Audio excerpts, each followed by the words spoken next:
What's up, y'all? It's Jen with Mouthful. Thank you again for joining us for another episode. Please don't forget to follow us on all of our handles: Instagram, Mouthful_TV, Twitter, Mouthful TV, and YouTube, Mouthful Television. Also, do not forget to subscribe to A Taste of the Culture, tasteoftheculture.com, A Taste of the Culture on IG as well. And if you subscribe, you get a 25% discount with the promo code Mouthful. Very excited for today. How y'all doing today? Good. Good. I'm great. How is everybody else doing? Good. How was y'all's weekend? Good. What I say every week, never long enough. Very busy. Very.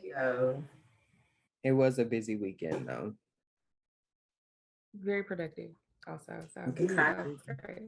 Well, I definitely want to introduce the one and only Miss Christy Brown that we have joining us today. How are you doing, Christy? I am great, guys. Thank you for inviting me. I'm happy to be here. Thank you again for joining us. So tell us a little bit about you and what it is that you do.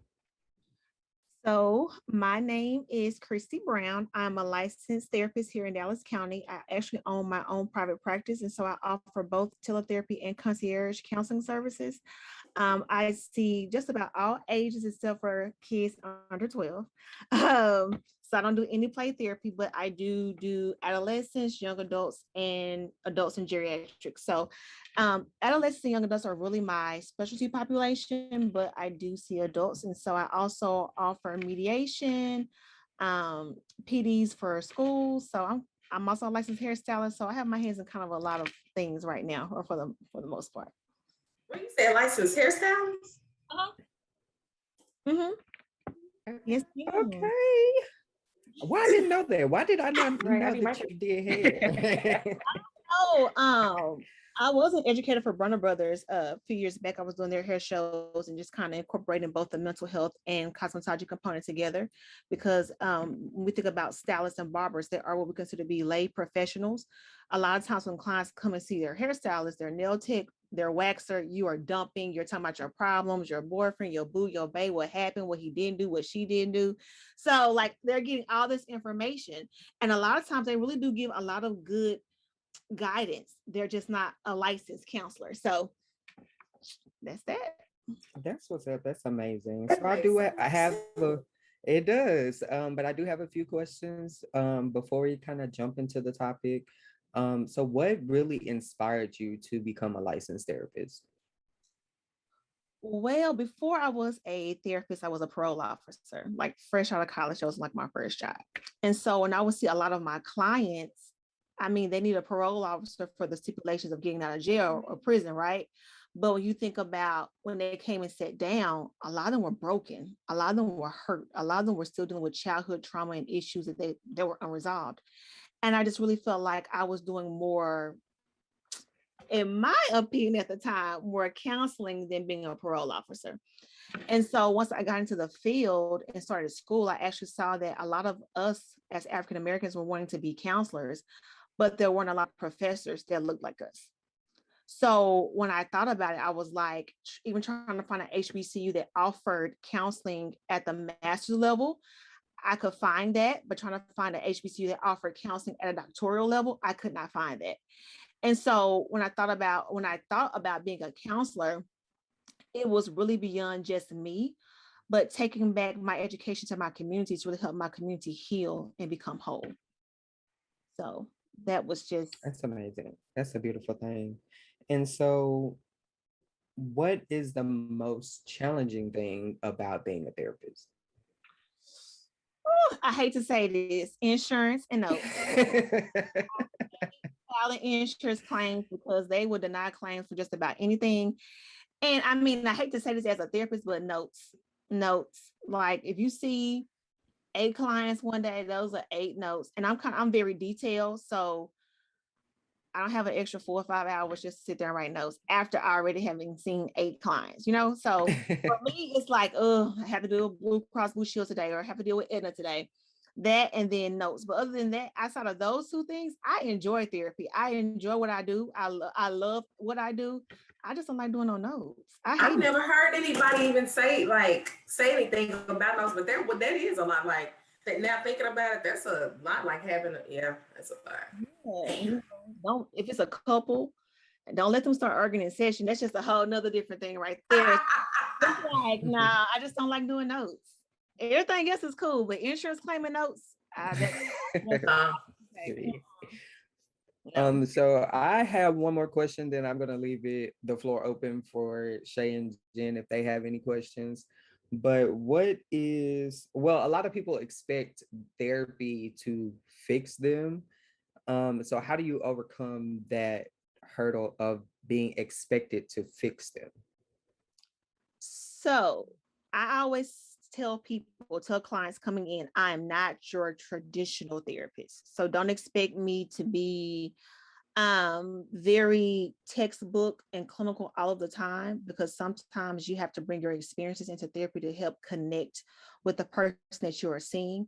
I'm a straight shooter, so I tell clients all the time, if you are not coming in here to do the real work, I don't even want your money. I don't need your money that bad for you to sit in front of me and waste my time, because to me, time is everything. So my time is costly. You're paying me for my time. So to sit here and play with my time when someone else could be in your shoes, really doing the work, we're gonna have a problem with that. But outside of that, I tell clients up front, I can't fix you. So don't come here and expect me to glue you back together, because that's not what I'm going to do. I tell clients I'm a guide. I'm here as your guide to help you create, reinvent, invent whatever life you're trying to create outside of what has brought you in my door. A lot of clients do feel like when they don't have the proper understanding of therapy, that therapy is going to fix them. Therapy is not going to fix you per se. Therapy is going to help you heal. It's going to help you become whole, more congruent. It's going to help you grow. It's going to stretch you. It's going to be painful. You might not want to talk to me sometimes or the people in your house. But I promise you, once you do the work, the person you either reinvent or invent is going to be way better than the person that you were when you came into my office. But again, therapy, you have to do the work. And I tell clients the real work is not really done in therapy, it's done outside of therapy when you use the tools I have given you to really help you create, reinvent, or invent the life that you're trying to accomplish. I have one more question, and it does have to do with doing the work. Mhm. So you say doing the work. When they do, put those tools to use outside of therapy, and they come back and they tell you, hey, I did this, and this is the outcome. You told me this is gonna work.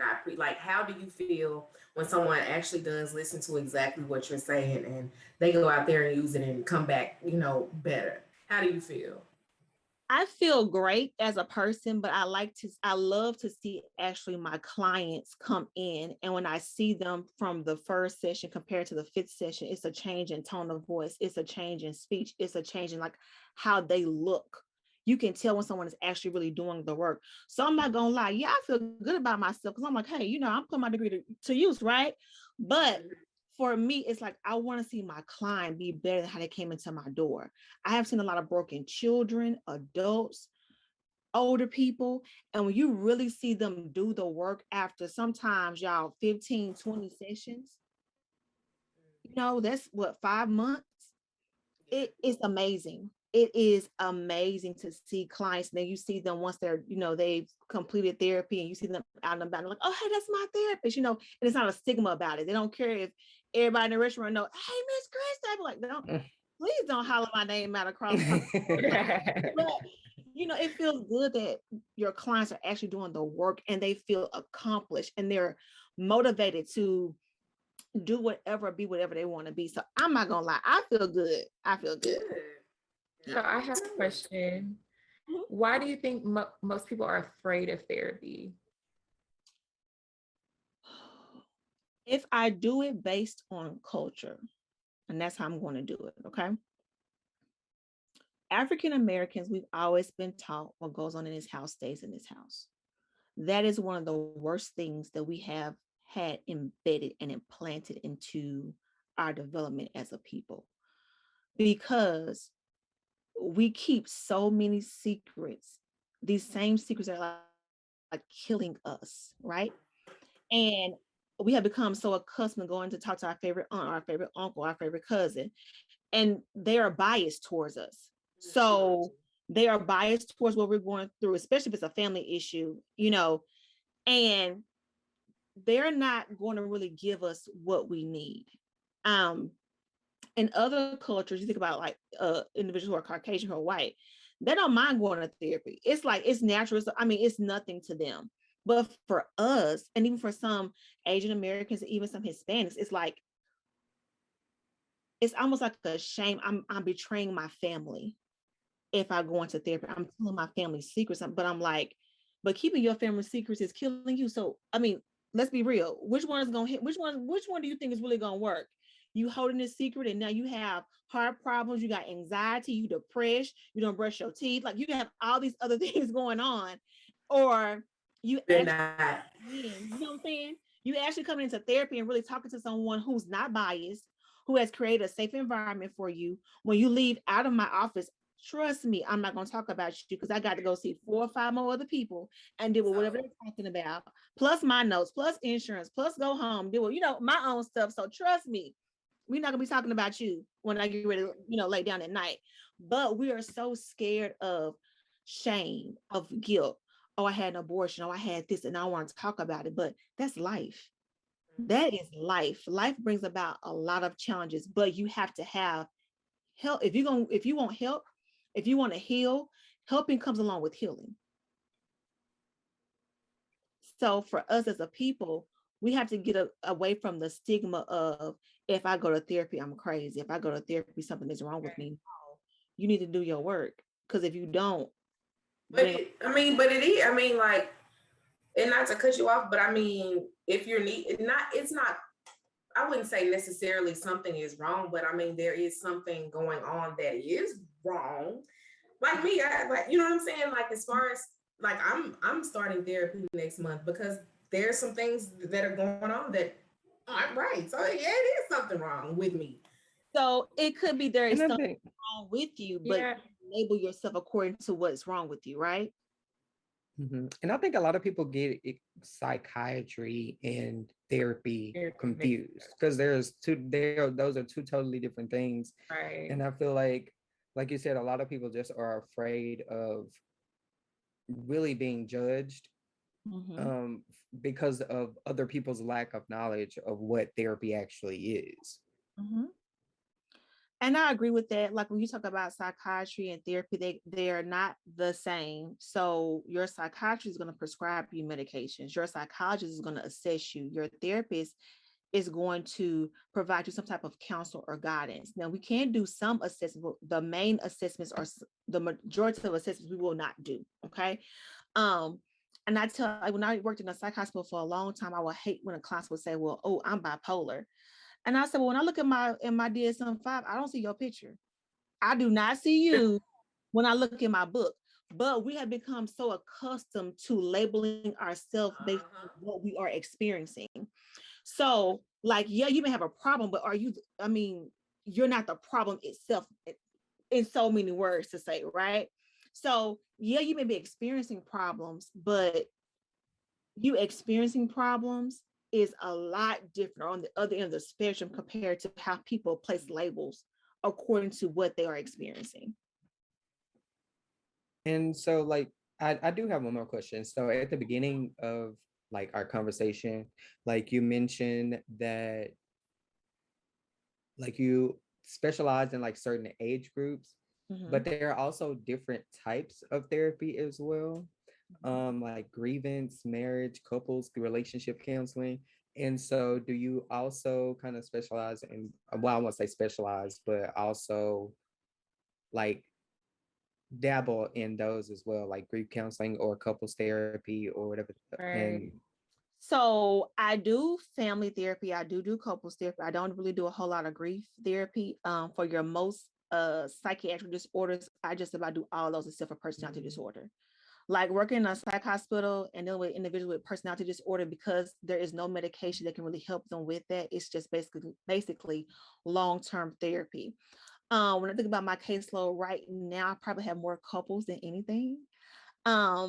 And I noticed that as what I have noticed, especially since we've been dealing with COVID, anytime COVID numbers go up, I always see an increase in couples coming in. And that is partially due to having to be at home and work remote from your home and the issues that you are used to running away from. You can go to work, you go to lunch with your friends. If you got your little side chick or side boo, you know, you go see them, all that other extra stuff, right? And then when you are like on quarantine or when you are shut in the house, you can't escape your problems. You can't escape what you're running from. So then we see a lot of increase of couples coming back into therapy. So yeah, I do. That makes a lot of sense. Mhm. And so, like, one thing that I thought about when it comes to couples therapy or relationship therapy,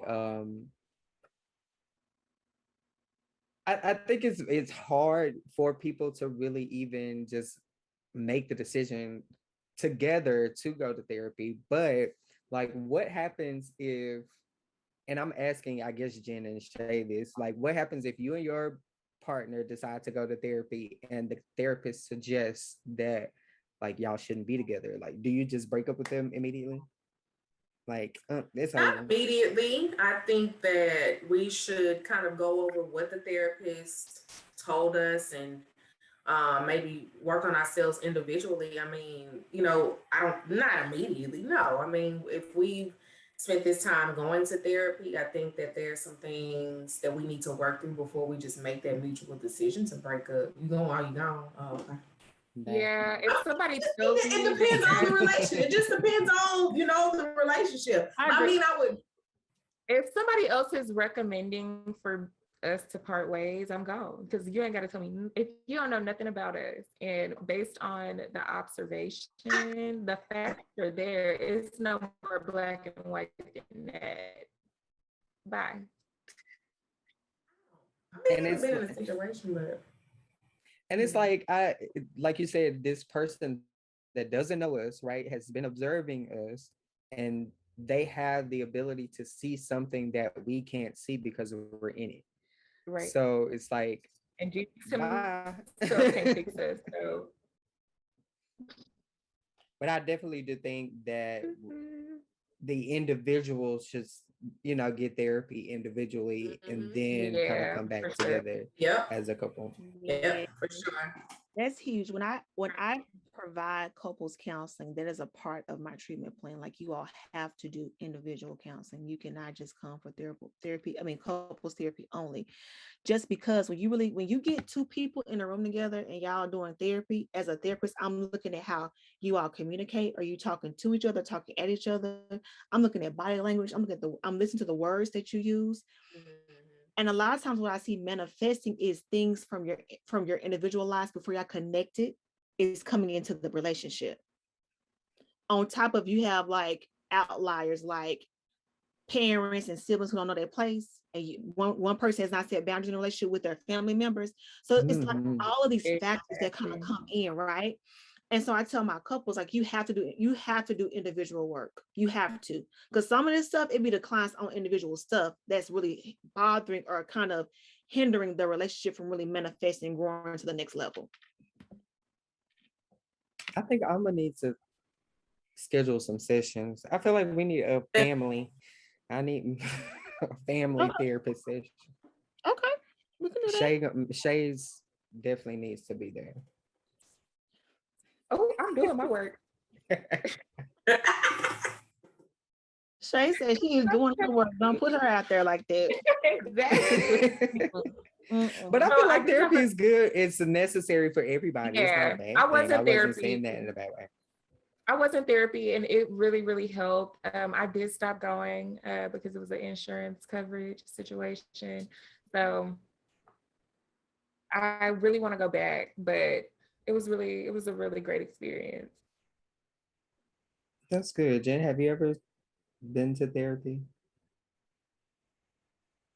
Baby, we can't hear you. Oh, you can't. Oh, sorry. Can you hear me now? Yes. Okay. Yes, I have been to therapy before. It was actually I went in 2020 for a little bit, but to be honest, the therapist, I just wasn't me and her just had no connection. So I just had to kind of keep it pushing. I went before younger, and I didn't receive the information well, so I don't think it really helped me. But now, I'm starting back next month, and I'm ready to receive and put in the work I need, because I need some work on myself. So yeah. And I would suggest too, when you're going to therapy, I was actually asked this question last week by a client, and they asked me, as a therapist, had I actually been in therapy? And I was like, yeah, I would not sit before you and not have been in therapy myself. But you do have some clinicians out there who have not ever been in therapy. And that's one thing I liked about my program at UNT. We had to actually attend therapy. Like, we had to feel what it's like to be a client and go through the motions and go through the experience, because a lot of us had never been in therapy before, but this is something we want to do. So I would suggest asking your therapist, like, have you yourself ever been in therapy? It's not a bad question to ask. It's an actual great question to ask. And to me, it allows for better connection, because your therapist knows what it likes to be on the opposite side of the chair. That's actually good that they That's actually make you like take therapy, not only to get the experience of what it's like to be a client, but like you said, I feel like you can't help me if you can't help yourself. Mm-hmm.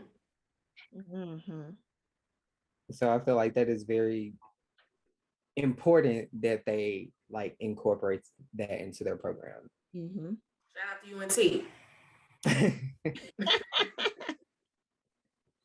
So I do have a question for you, Christy. Like, do you see like a difference in the amount of women versus men in therapy? Yes, I think you already knew the answer to that question. Yes. So this is what I will say. Since the pandemic first set, end of 2019, very beginning of 2020, as therapists, we saw a big influx of people, all races, coming into therapy. But one thing we saw, especially with the death of George Floyd, more Black men coming into therapy. Now, I will say the percentage or the rate for Black men coming into therapy has increased since the pandemic. But there has always been more women in therapy as it relates to men in therapy, for so many reasons. Women, we're nurturers, so we're more prone to kind of come in, kind of talk and express and get out. We like to talk and, beat it down till we can't beat it down no more. Like, I need to get this resolved and fixed. Where men are very like macho, Superman, like I want to fix this on my own. And after the death of George Floyd, a lot of Black men came in, they were saying, I'm scared. I am scared that when I walk out my door, I'm not gonna walk back in here. And That's real. Real as it could get. Like, you talking about some men 300 pounds, like crying. Mm-hmm. I don't know. I don't know what else to do. Ooh. So, hearing that is a humbling experience, but even for the small population of Black male counselors that we have, their books was filling up so quick with just Black men alone, because they needed someone that could relate to connect. I can connect to you as a Black woman only so much, right? Right. When you're sitting before another Black man who has the same shared lived experiences as you do, it changes the trajectory of the session for Black men.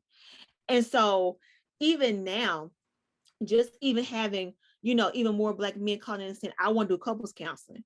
You would be surprised. A lot of my couples I have right now, the man called. It wasn't a woman. It was the man.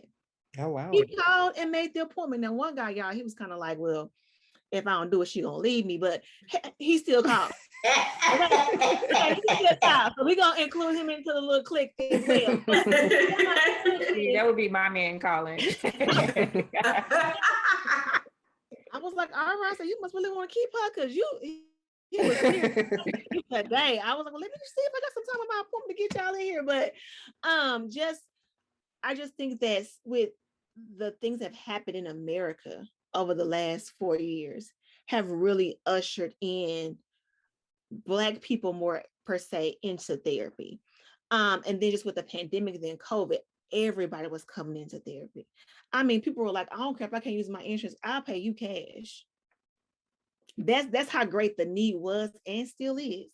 Right. So just like, I mean, to really starting to see more of us coming into therapy and really doing our work is it beautiful to be on this side as a therapist and to see more people coming in and really open to the experience of what therapy is like.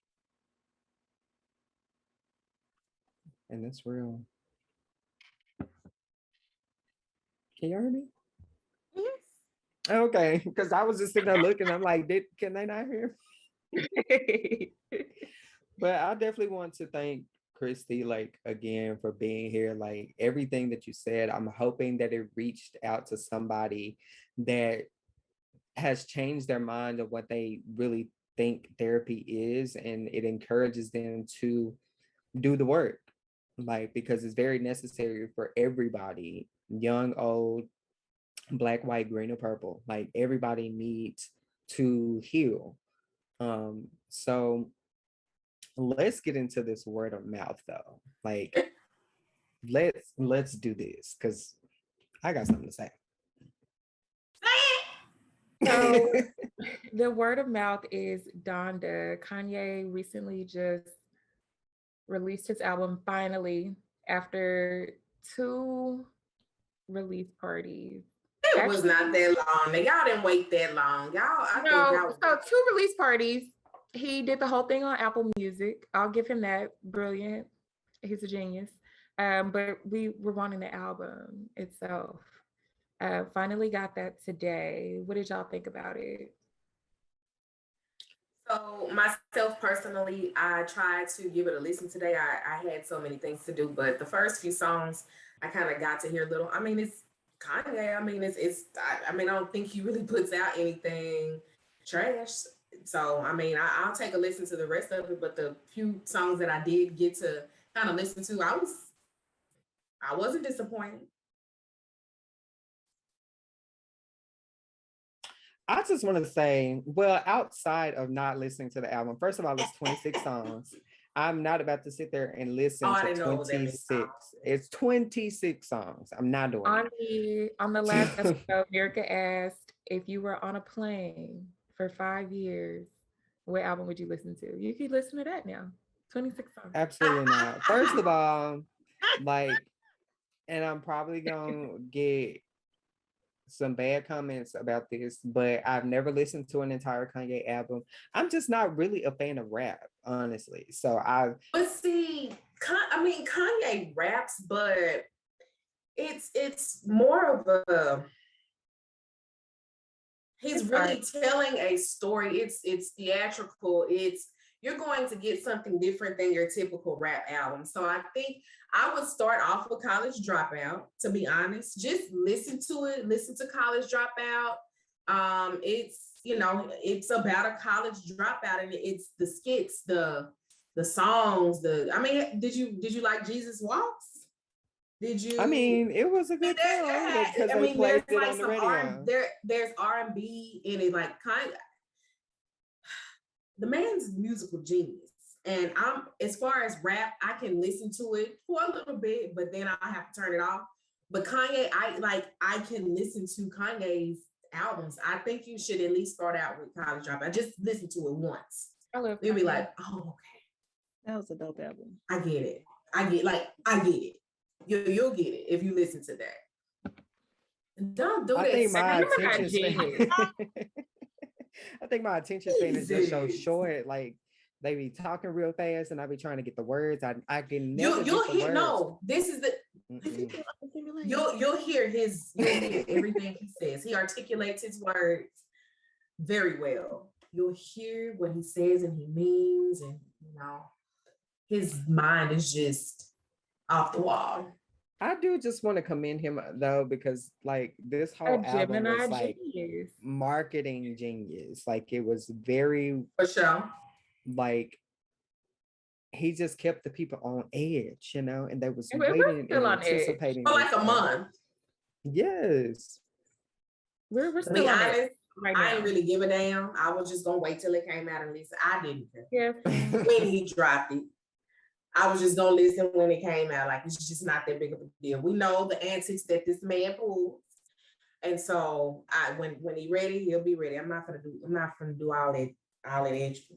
Come out when you come out. So are we just gonna forget that this man was hugged up in the White House with Donald Trump? With We just Trump. gonna overlook it? You know what? The good Lord said, forgive. Go ahead.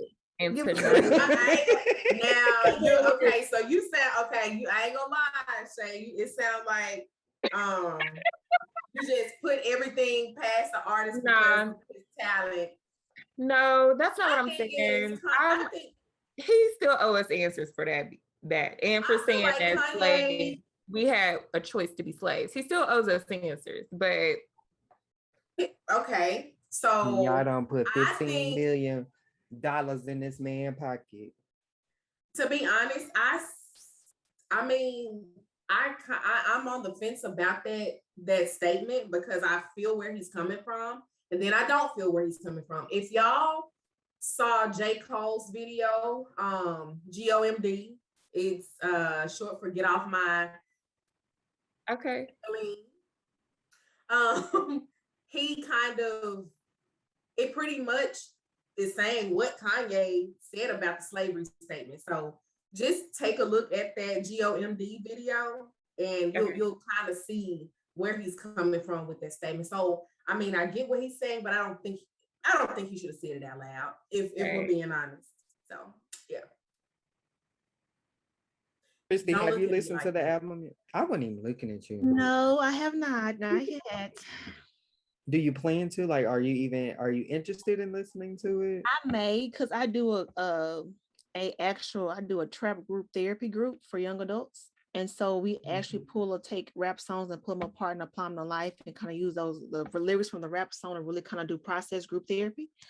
And so I'll probably listen to it to see if I could pull a few, come up with a That group. is amazing. Yeah, let us hear more.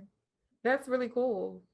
Yeah, so this past summer I ran a trap group therapy group for young adults. So it's like ages 18 to like 35 or something like that.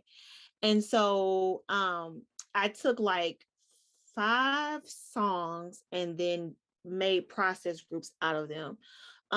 So I think the oldest song I used was the Ghetto Boys, My Mind is Playing Tricks on Me. And so I kind of looked at it and kind of pulled apart like when you were just like overwhelmed and heavily weighted. Exploring life from the perspective of a young adult via the rap lyrics. So it was really interesting. It went fairly well. Hopefully when I do it again, I'm trying to do it like in October, but it may end up being November. But it's a way to really help young adults come into therapy who may be kind of skeptical about it. It's done in a group setting format. So that way there is not like, I don't know, I'm by myself, just me and a therapist, but it's a group of other young adults and they just kind of process what life looks like as a young adult. And it allows them to see like, hey, I'm not the only one going through this. Because a lot of times we feel like I'm the only one, and that's not the case. So when I incorporate rap music, a lot of them like rap music, whether it's trap or whatever, whoever we want to use for the week. And we just go from there. It was actually kind of fun. It was really fun. So that's amazing. I've never heard of that. Y'all heard it first. Trap therapy. I need a flyer or something. Yeah, I want to come. Yeah, when I run it again in November, because I was trying to do October, but I'm actually working on my dissertation right now. So trying to work through that. So it'll probably be in November when we run it. But when I do, I'll make sure y'all have the flyer for sure. Okay. Yeah. Absolutely. I love it. But I just still don't know how to feel about Kanye. I really don't. So what about don't? This beef that he's beefing with Drake right now? He didn't put Soulja Boy or the Baby on the album at all. They were supposed to be on the album. They're both pretty upset. How do y'all feel about that? Do you feel like, one, they deserve to be on the album, or they would have even, like, could you see them even being featured on the album, or is it more, or because I don't know. Okay, I'm not feeling the Baby at all. So as far as the Baby, you have to understand Kanye has an audience. Kanye is a real artist. So he has fans. He has all types of fans, Right, and the baby's mediocre. especially in the LGBTQ community. So, putting the baby on the album would be the worst thing he probably could have done, because he probably wouldn't have gotten as many, listens, or however they do it, album sales, as he would have if he had put him on there. As far as Soldier Boy, So do you think that, so Kanye said that it was the baby's manager. Do you feel like it was really their manager that dropped the ball, or do you think that it was Kanye not putting him on an album? no, Kanye, no. I feel like Kanye, Because they showing receipts now. They're showing receipts. I mean, but And Kanye, but see, here's the thing. Kanye could have just told him, you don't know what these people have behind the scenes. Kanye could have been telling him just to say that, so he would look like, so he would look good. So shout out to Kanye. Kanye, if you listen, come on the show and just kind of let us know how it went down. So yeah, shout out to Kanye. We have a licensed therapist in the building. I feel like we need to talk to her. Oh, the shade, just pity. Boy, shout out to Kanye. I just playing Kanye. Please don't come for me. yeah, he posted Drake's address, and I just feel like he just needs to do his work for real. And so what is the issue with Soulja Boy? Like, why would was there something that happened that made him not want to put Soulja Boy on there? Because I can understand the baby.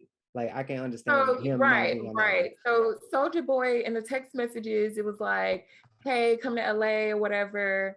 And I guess he went because it was like a few months in between, like where the text messages were sent. It was like, I'm just saying, like March to like August. So you can see Soulja Boy sent him a track.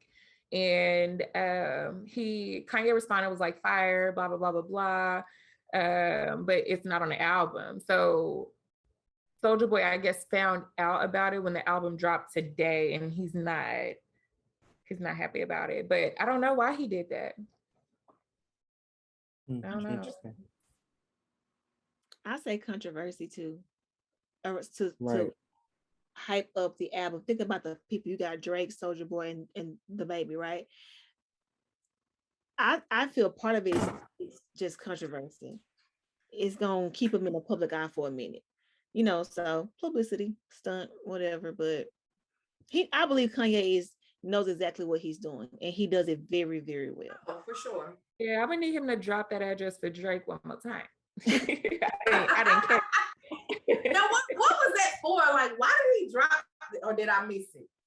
Yeah, so apparently he dropped Drake's Addy on Instagram for everybody to see.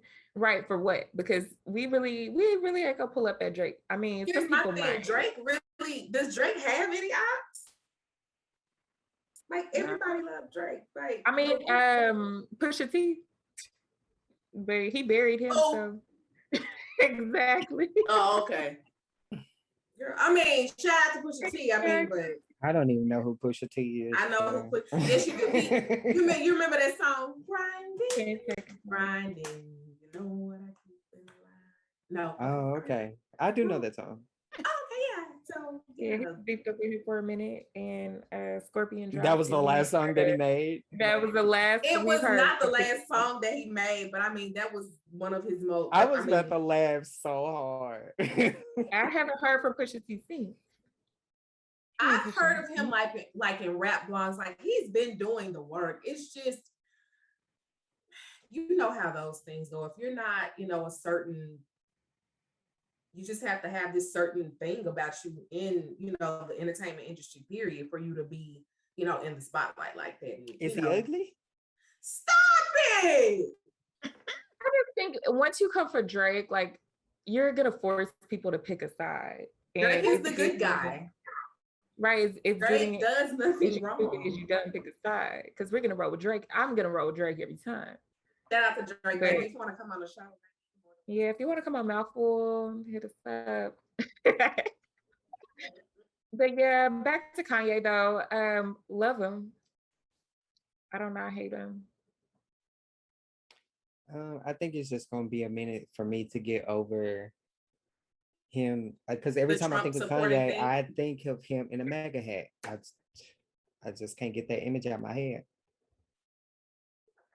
And he wore it proudly. Yeah, it's kind of comical when you really think It's not about it. funny. It's funny, but it's not funny. This man got on TV and put on a MAGA hat. Nobody would ever do that. He did. So do y'all think that like all of these antics that Kanye like does, like all of the different things that we hear about him, like do you think he's just putting on, or that's just like him in real life? No, I think it's definitely shit. What I'm hoping is I'm hoping this Donda album was therapy for him. I hope that, you know, he gets, because clearly when his mom passed, he went through, you know, a lot. So I'm hoping that this album was therapy to him. I hope that he got what he needed to get at. I hope, you know, in between that time he was getting therapy. I remember didn't he have to be taken to like a mental hospital or something at one point. So I'm just hoping, you know, with that stay and, you know, in between and after, um, you know, this album helped him out a lot to get, you know, whatever he had internally like out. Yeah, I hope he poured all of his love and everything into that album so he can reap the benefits of it, because he deserves it. He deserved it. Yes, I feel like he has been through a lot though, for real. So he probably don't know what's going on in his head. Then he married to the girl and they found all that them, and you know, they moving on, y'all. All right. So At this point, I feel like we could just let it go, because I'm really not feeling Kanye, and I think it's gonna take me a while to get. I think we dragged this one out because Dad's been like, yeah, yeah, we're trying to convince him.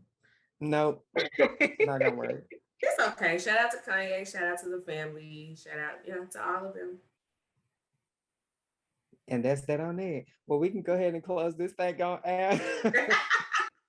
I definitely want to thank Christy again for joining us. Thank you so much, Christy. Like, I feel like I just love your energy, and I've loved you for so long. Thanks for staying with us the whole episode.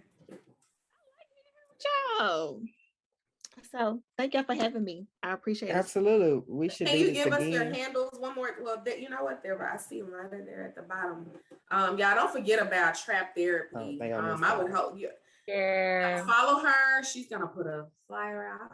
As soon as I do the flyer, I will send y'all the flyer first so y'all can post it. And then if you all know of anyone who needs help, or if anyone needs help finding a therapist, I do this as well.